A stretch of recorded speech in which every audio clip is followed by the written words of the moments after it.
خوب در مورد دیگر رسوایی در مسابقه بودن فعلا خوب در لیگ کنفرانسیا است. بله. نه اینتراخت فرانکفورت ببینید در کجا دسته بیزی است. اتلتیک بیلبائو در کجا دسته وایران است. آخه دسته که تناسب توپ‌های منفی دارد کجایش زور بوده است. خود لاتزیو تناسب منفی دیل خود دسته دارد وقتی کدام دسته دارد. وقتی که کدام دسته من یک چیز رو بیا اینمی حاضر تلفنت رو برار نگاه میکنیم در دستایی که به لیگ چمپیون‌ها رو خط گرفتند کدام دسته تناسب منفی توپ‌ها دارد غیر از آینتراخت که تو میگوید آینتراخت تناسب منفی توپ‌ها دارد به لیگ چمپیون‌ها برآمد برای که اونجا دستای دیگر بوندسلیگا ضعیف هستند برای همین برآمد آخر این چیز عامل شد برای اینا ببینید اگر که تناسب توپ‌ها را یک طرف میمونه ببینید تناسب توپ‌ها را برای چی یک طرف میمونه یک نشانه مهم در فوتبال است برای چی یک طرف میمونه تناسب توپ‌ها بغیر این یک کامل کلدی بودن نمیتواند ببینید یک سوال دیگه وقتی که خط دفاعی دل خود دسته تو بیشتر گل زده است بعد تناسب توپ‌ها میگوید که مهم نیست. من یک چیز دیگر رو میخوام بگم. گالا این اومدین گفت وقتی که گپ یک کس در سر من بر میکنین اونو درست. من یک سوال دیگر دارم. این عامل کلیدی بودن نمیتونه. بس رو بعداً داوام میده.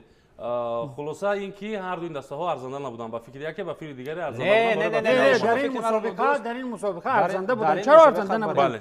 پس روم ارزنده بود نیست این 100% من این گپ نگفتم که ارزنده نیست. شما همین رو فهمیدید. از گپ خود کامبک کردن این معلوم است که کامبک کردید. شما مقصد گپ رو درست